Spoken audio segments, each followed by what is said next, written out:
Have you ever been waiting in line at the grocery store, innocently perusing the magazine rack, when a song pops into your head? Not the whole song, but a fragment of it that plays and replays until you find yourself unloading the vegetables in time to the beat?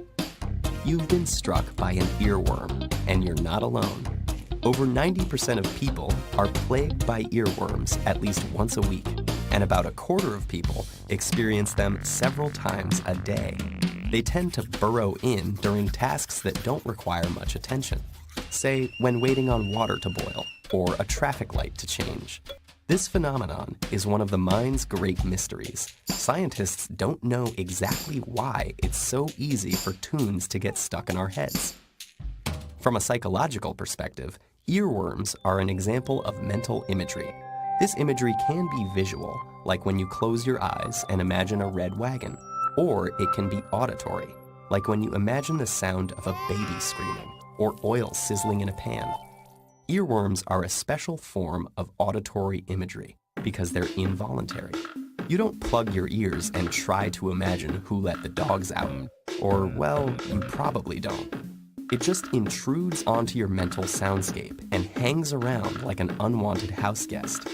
Earworms tend to be quite vivid, and they're normally made up of a tune rather than, say, harmonies.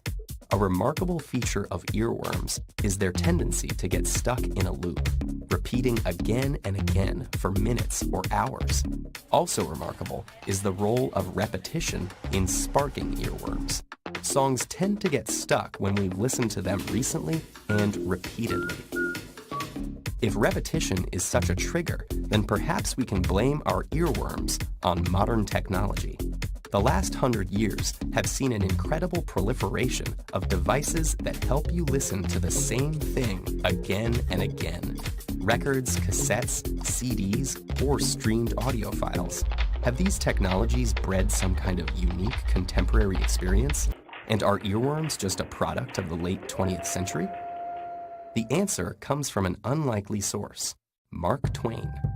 In 1876, just 1 year before the phonograph was invented, he wrote a short story imagining the sinister takeover of an entire town by a rhyming jingle.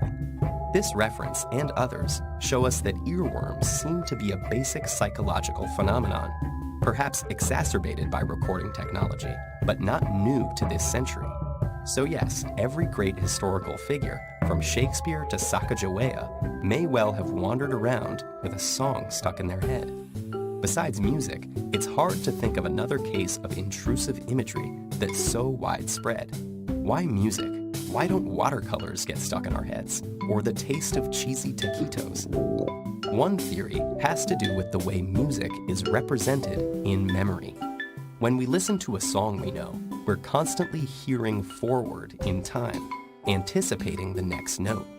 It's hard for us to think about one particular musical moment in isolation. If we want to think about the pitch of the word you in Happy Birthday, we have to start back at happy and sing through until we get to you. In this way, a tune is sort of like a habit. Just like once you start tying your shoe, you're on automatic until you tighten the bow.